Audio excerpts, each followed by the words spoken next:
वैष्णवीचे नको त्या व्यक्तींसोबत संबंध होते, समोरच्या व्यक्तीने नकार दिला असेल म्हणून आत्महत्या केली असेल। हगवणे कुटुंबियांच्या वकिलाकडून वैष्णवीच्या चारित्र्यावर बोट।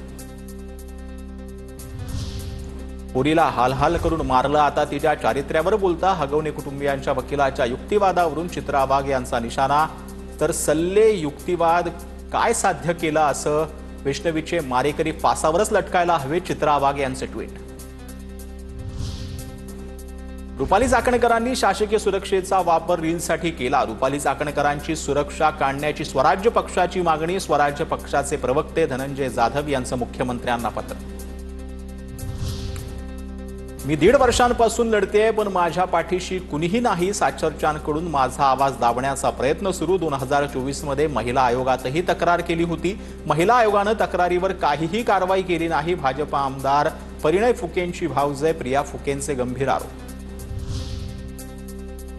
मुंबई ठाणे पुण्यात स्वबळावर लढण्याबाबत चाचपणी करा। अमित शहांकडून पालिका निवडणुकांबाबत संकेत सूत्रांची माहिती।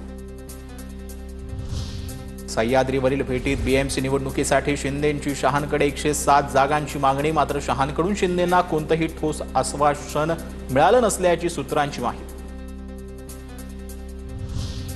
कामासाठी सर्व मंत्र्यांच्या मागे लागा। अजित पवार माझ्याकडे तक्रार घेऊन आले पाहिजेत। आपण मोठे भाऊ, मागे हटू नका। अजित पवारांविरोधात तक्रार करणाऱ्या आमदारांना शहांचा कानमंत्र। राहुल गांधी नाशिकमध्ये आल्यास तोंडाळा काळं फासू। मविया गेली खड्ड्यात। आधी सावरकर आणि हिंदुत्व। ठाकरेंच्या शिवसेनेचे नाशिक उपमहानगर प्रमुख बाळा दराडेंचा इशारा। राहुल गांधींवर केलेल्या वक्तव्याप्रकरणी बाळा दराडेंवर तात्काळ कारवाईची भूमिका घ्यावी। बाळा दराडेंना अटक करा। काँग्रेस खासदार वर्षा गायकवाड यांची मागणी। जशास तसं वक्तव्य आम्हाला करता येतात। वर्षा गायकवाड यांनी बाळा दराडेंना प्रत्युत्तर दिलं।